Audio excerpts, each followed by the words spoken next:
Hello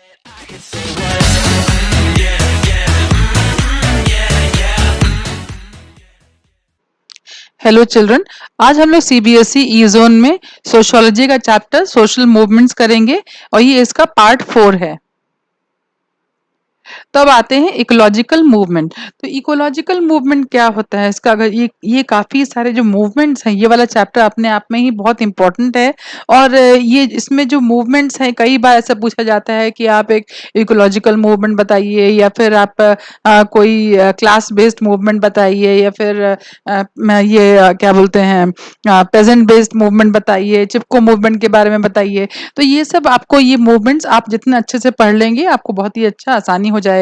और तो ecological movement में क्या है, तो इसमें जो एग्जांपल दिया है वो चिपको मूवमेंट का दिया हुआ है। तो चिपको मूवमेंट में क्या था कि जो चिपको मूवमेंट जो हुआ था, जो हिमालयन फुट हिल्स, मतलब जो हिमालय का जो पर्वत है उसके नीचे का जो एरिया है वहां पे हुआ था। वहां पे जो विलेजर्स थे वो सब इकट्ठा हुए थे। तो क्यों इकट्ठा हुए थे? वो इसलिए इकट्ठा हुए थे कि वहां पे जो ओक एंड रोडोडेंड्रॉन के जो जंगल थे उनको काटा जा रहा था। तो कौन काट रहा था? तो उनको काट रहे थे गवर्नमेंट द्वारा, वो कटाए जा रहे थे। और कैसे कटाए जा रहे थे? उनको फॉरेस्ट के कॉन्ट्रैक्टर, मतलब फॉरेस्ट को कॉन्ट्रैक्ट में दे दिया जा रहा था कि वो काट लिए जाएं। तो उन्होंने ये मूवमेंट किस लिए किया? उन्होंने ये मूवमेंट उसको ना काटा जाए उसके लिए किया। तो उन्होंने क्या टेक्निक यूज करी? उन्होंने जो टेक्निक यूज करी थी वो थी कि उन्होंने जो ट्रीज थे उन ट्रीज को उन्होंने हग करा था, मतलब गले लगा लिया था। और उन्होंने कहा था कि अगर आप ट्री काटेंगे तो साथ साथ में हमको भी आपको काटना पड़ेगा। तो इस तरीके से ये जो तरीका इन्होंने अपनाया था प्रोटेस्ट का, ये अपने आप में बहुत यूनिक भी था, इससे पहले ऐसा हुआ भी नहीं था। और ये वाला इनका जो तरीका इन्होंने ये मूवमेंट करने के लिए इन्होंने अपनाया था।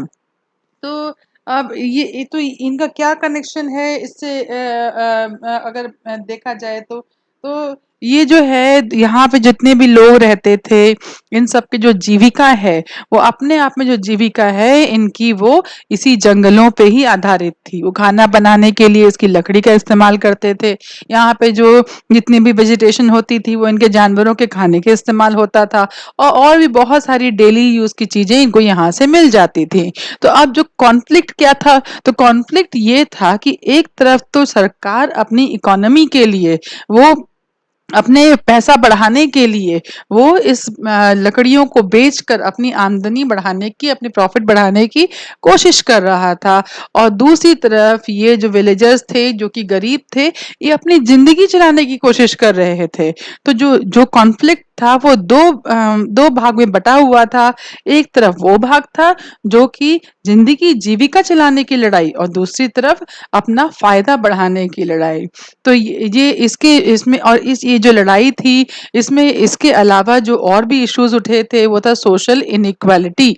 और तो लेकिन जो बेसिक चीज थी जो चिपको मूवमेंट में जिसमें रेस करा गया, उसमें बेसिक थी कि वो एक तरीके से ये इन लोगों की जीविका के भी एक आंदोलन था। और साथ साथ में जो इकोलॉजिकल सस्टेनेबिलिटी, मतलब कि हम आजकल आप हर जगह सुनते होंगे सस्टेनेबल डेवलपमेंट। तो सस्टेनेबल डेवलपमेंट का मतलब होता है वो डेवलपमेंट, ऐसा डेवलपमेंट करा जाए, ऐसे चेंजेस लाए जाए जो आज भी कामयाब हो और आगे चल के आने वाली जो जनरेशन है, नस्ल है, उनको भी परेशानी ना हो। तो इस तरीके से डेवलपमेंट्स करे जाएं। अब जैसे कि ये कोई भी डेवलपमेंट है, अब उसमें अगर हम लोगों ने जो पूरा पेट्रोलियम अगर यूज कर लिया तो आगे वाले जनरेशन क्या करेंगे?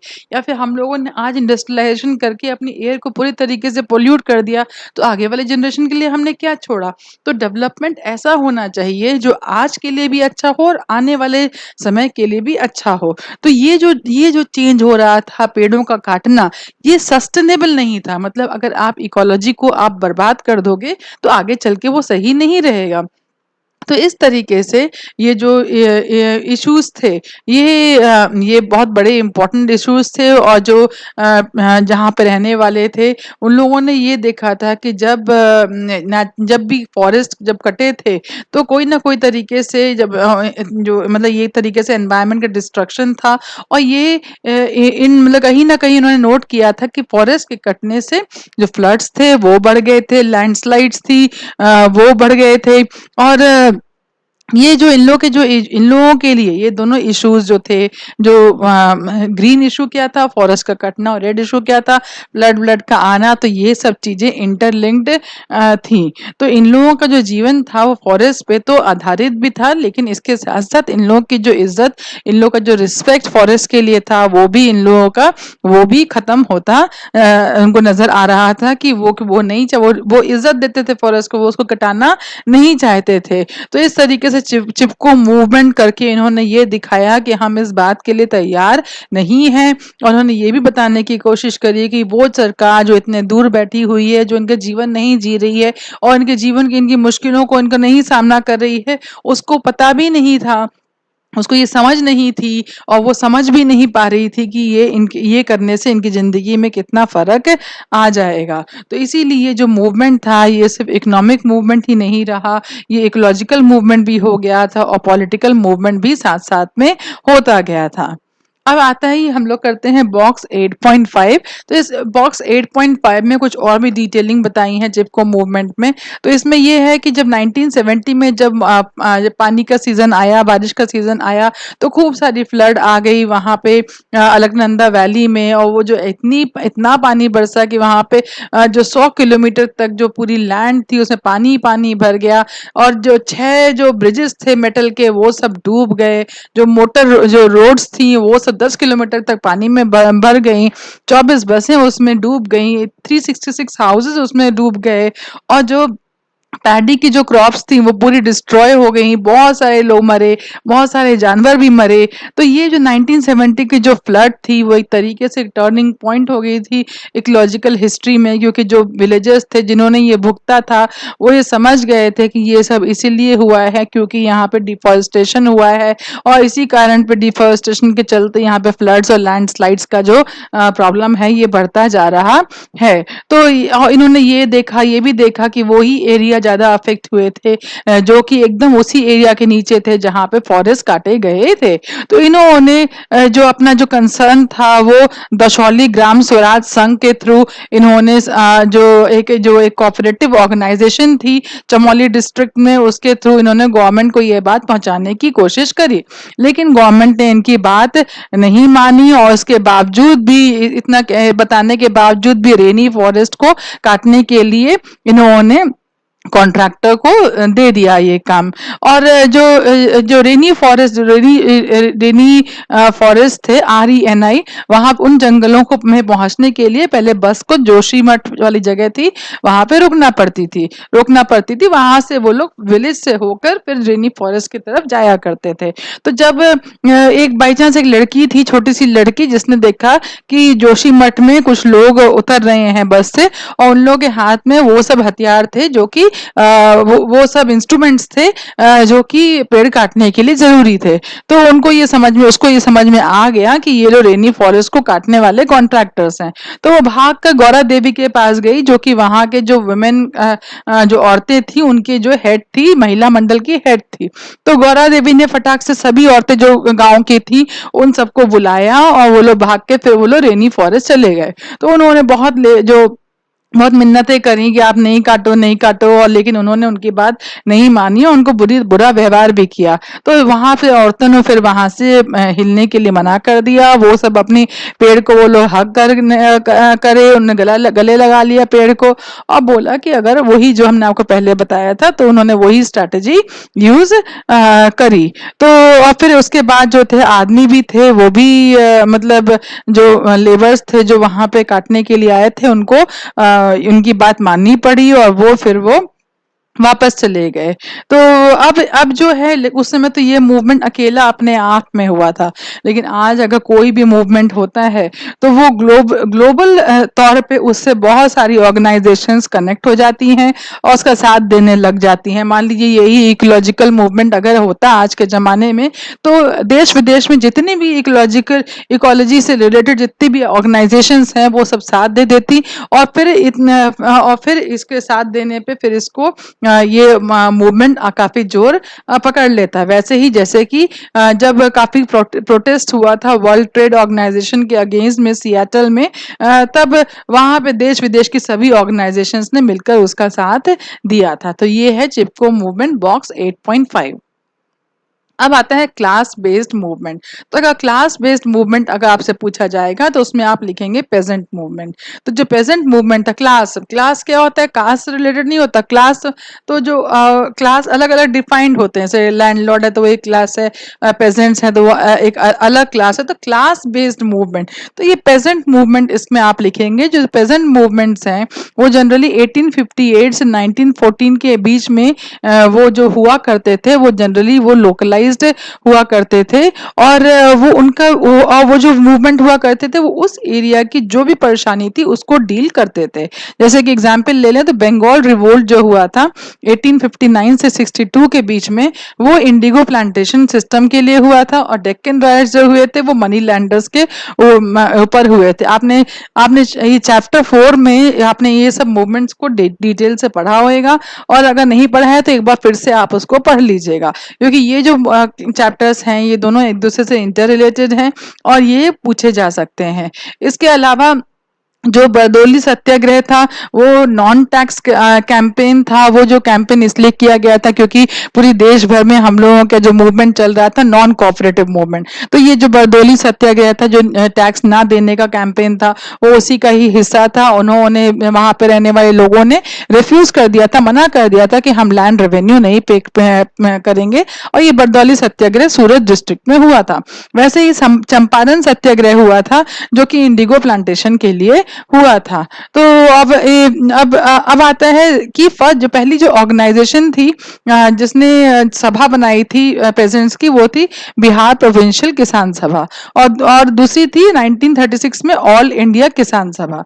तो जो सभा थी वो जो पेजेंट्स की जितनी परेशानियां थी उसको वो डील करती थी, उसको एड्रेस करने की, उनकी बातें आगे तक पहुंचाने की वो कोशिश करती थी। वर्कर्स की बात भी वो सुनती थी, और जितने भी एक्सप्लॉइटेड क्लास थे वो सब इनको वो एड्रेस करते थे।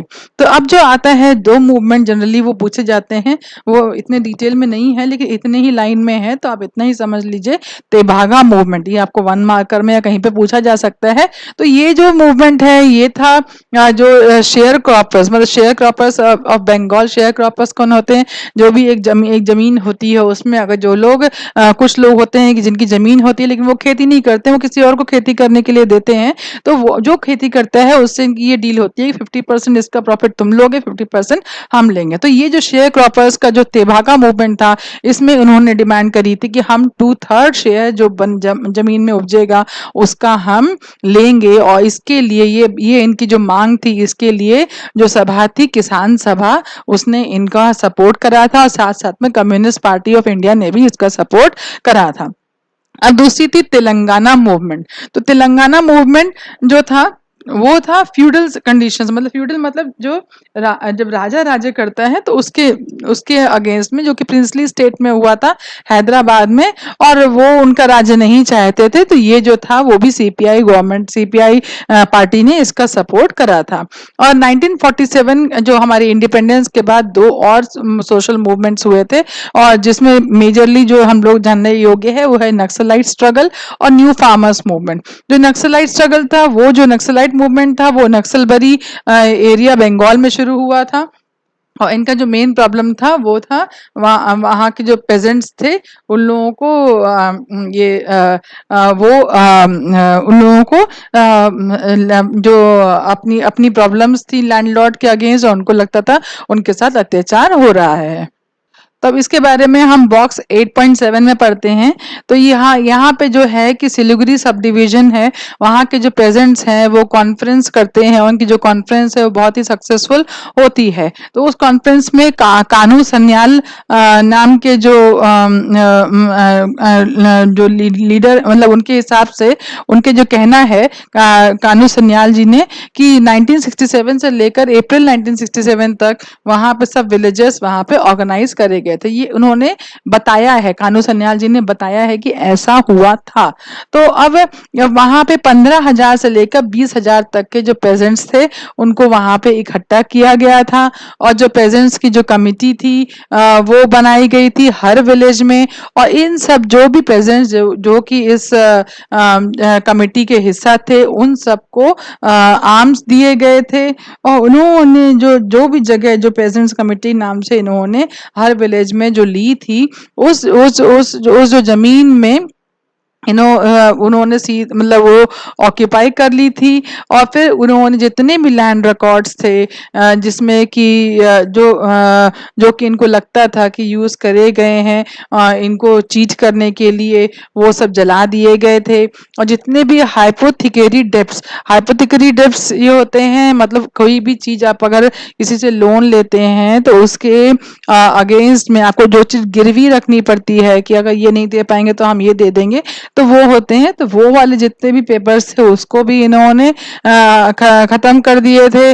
और जितने भी लैंडलॉर्ड जो इनको लगते थे इनको परेशान करते हैं, इनको अत्याचार करते हैं, उन सबको इन्होंने डेथ सेंटेंस इनको ऊपर दे दिया था। और इन्होंने अपने जो आर्म्ड इनके जो ग्रुप बना था वो जो लैंडलॉर्ड्स के जितने भी गन्स जिन जिनके पास गन होती थी वो पूरी लूट ली थी, और इन्होंने खुद अपने आप को आर्म कर दिया था। और इन्होंने किस किस चीज से उस समय पे जो भी आर्म्स मतलब जो गन्स थे तो लैंडलॉर्ड्स के लिए ही थे। उसके अलावा ये बोज, एरोज, स्पीयर्स जो पुराने जमाने के जो वेपन्स हुआ करते थे उसको भी वो इस्तेमाल करते थे। और वो उन्होंने अपना तरीका रूल करने के, एडमिनिस्ट्रेशन करने का अपना लिया था अपने ही विलेज को, जो कि गवर्नमेंट से ही बराबरी का था। और वो मतलब उनका गवर्नमेंट से बराबरी का मतलब कि वो अपना रूल चलाने की उसमें कोशिश करते थे। अब हम लोग करते हैं बॉक्स 8.8। तो इसमें जो है गोरिल्ला मूवमेंट के बारे में बताया गया है। इस गोरिल्ला मूवमेंट में क्या होता था कि जब क्रॉप्स पूरी पक जाती थी तब उसको जो रिच लैंडलॉर्ड हुआ करते थे उन लोगों की जमीनों से उसको काट लिया जाता था और जबरदस्ती उसको ले लिया जाता था। तो ये कहाँ पे, कौन सी जगह पे हुआ था? यहाँ ये गरुदा भद्रा एरिया में हुआ था, नियर बोदापाड़ू। और ये 1968 के समय की बात है। और जब वो ये गोटिली विलेज थी, और वहां पे करीबन 250 गिरिजन्स अलग अलग विलेजेस से आए, अपने उनके पास आर्म्स थे। और वो भी आर्म्स उनका वैसे ही उसी तरीके से जो हमने अभी नक्सल तरीका देखा कि बोज, एरोज एंड स्पीयर्स सब लेके आए, और ये उन्होंने लैंडलॉर्ड्स के घरों को उन्होंने लूटा और मनी लेंडर्स के घरों को लूटा। और उन्होंने जो उनके सामान था, उनके घर में जो अनाज था, जो राइस था, फूड ग्रेन्स थे, वो सब लूटे। उसके साथ साथ उन्होंने 20,000 रुपए तक की चीजों को भी लूटा था। तो 20,000 रुपए उसमें काफी मायने रखते थे, और सारे डॉक्यूमेंट्स भी उनके लूट लिए थे। अब हम लोग आते हैं न्यू फार्मर्स मूवमेंट। तो जो न्यू फार्मर्स मूवमेंट है ये 1970s में पंजाब और तमिलनाडु में शुरू हुआ था। तो ये जो मूवमेंट था ये अपने आप में रीजनली ऑर्गेनाइज था, मतलब पंजाब का पंजाब में था और तमिलनाडु का तमिलनाडु में था। और ये इसमें कोई पार्टी, कोई पॉलिटिकल पार्टी इसमें इन्वॉल्व नहीं थी, लेकिन इसमें जो थे वो जो इन्वॉल्व थे वो थे फार्मर्स, पेजेंट्स नहीं थे, फार्मर्स इन्वॉल्व थे। फार्मर्स कौन होते हैं? फार्मर्स वो होते हैं जिनका जो मार्केट से उनका लेन देन चलता रहता है, मतलब वो अपना सामान बेचते भी हैं और दूसरे का सामान खरीदते भी हैं, वो कहलाते हैं फार्मर्स। तो जो इनका जो आइडियोलॉजी थी मूवमेंट की, वो जो आइडियोलॉजी थी, क्या सोच थी? तो सोच ये थी कि वो सरकार के अगेंस्ट थे, और जो शहरी लोग थे उनके भी अगेंस्ट थे। तो लेकिन इनका इशू क्या था? इनका इशू था प्राइस रिलेटेड इशू था इन लोगों का। इनको लगता था कि जिस पैसे पे, जिस अमाउंट पे इनको सामान खरीदना पड़ रहा है, एग्रीकल्चर का सामान लेना पड़ रहा है और इनको टैक्सेशन देना पड़ रहा है, उसके कारण पे इन लोगों को बहुत मुश्किलें हो रही हैं। और इसके कारण पे वो जो लोन लेते हैं अपनी खेती बाड़ी करने के लिए, वो भी देने तक में के लिए असमर्थ हैं। इन्होंने जो एजिटेशन किया था, इनका एजिटेशन का इनका भी मेथड अलग था। अभी तक इस तरह से मेथड कभी नहीं अपनाया गया था। इन लोगों ने रोड्स को ब्लॉक करा था, रेलवेज को ब्लॉक करा था, और साथ साथ में इन्होंने कोई भी पॉलिटिशियंस और ब्यूरोक्रेट्स को अपने विलेजेस में आने के लिए अलाउ नहीं करा था। और अब ऐसा कहा जाता है कि जो फार्मर्स मूवमेंट है, इसका जो एजेंडा है और आइडियोलॉजी है वो आगे बढ़ गई है। अब ये फार्मर्स मूवमेंट सिर्फ फार्मर्स का मूवमेंट ना रह के एनवायरमेंट इश्यूज को भी एड्रेस करता है, वुमेन के इशू को भी एड्रेस करता है। इसीलिए इसको, इस जो मूवमेंट है, इसको हम लोग कह सकते हैं कि ये न्यू सोशल मूवमेंट भी हम लोग इसको कह सकते हैं। तो अब हम लोग तो अब इस तरीके से जो सोशल मूवमेंट का पार्ट 4 भी हमारा खत्म होता है। और हम आपको बताना चाहेंगे कि हमने एक ब्लॉग, क्योंकि काफ़ी बच्चों की रिक्वेस्ट आ रही थी कि मैम जो नोट्स हैं वो हमको नहीं मिल पाते हैं, जब और वैसे तो एक्सप्लेनेशन सुनने के लिए तो ये यूट्यूब है, लेकिन जब हमको नोट्स रेफर करना होता है तो वो नहीं मिल पा रहे हैं। तो इसीलिए हमने अपना एक ब्लॉग शुरू करा है, जिसका कि हमने आपको इसमें एड्रेस दिया हुआ है। इस ब्लॉग को आप देखिएगा, हम इसमें धीरे धीरे जो भी मैटर है वो अपलोड करते जा रहे हैं, और आप इसको जरूर देखिए। और इसके अलावा हम आपको बताना चाहते हैं कि आप अपने दोस्तों, अपने जानकार लोगों को बताइए कि ये जो ब्लॉग, ये जो मेरा यूट्यूब है, और ब्लॉग में भी नेचुरली जो इसमें यूट्यूब में डालेंगे वो ब्लॉग में भी डालेंगे, कि सारे सब्जेक्ट्स क्लास 10th के हम धीरे धीरे इसमें भी अपलोड करने वाले हैं, और क्लास 12th के science and art stream along with English and physical education भी हम कवर करेंगे। तो आपसे रिक्वेस्ट है कि प्लीज बी कनेक्टेड, एंड जितना लोगों को आप बता सकें उतना आप लोगों को बताइए इस चैनल के बारे में। और आप खुद भी, अगर आप पहली बार आए हैं तो अगर आपको अच्छा लगा है तो जरूर सब्सक्राइब करिए, लाइक करिए, कमेंट करिए। और उसके अलावा अपने सब्जेक्ट्स बताइए कि आप किस सब्जेक्ट्स, आपने कौन कौन से सब्जेक्ट्स लिए हुए हैं, जिससे कि हम उसी हिसाब से उन सब्जेक्ट्स को प्रायोरिटी देके उनके ऊपर वीडियो बनाने की कोशिश करेंगे। तो thank you so much, best of luck.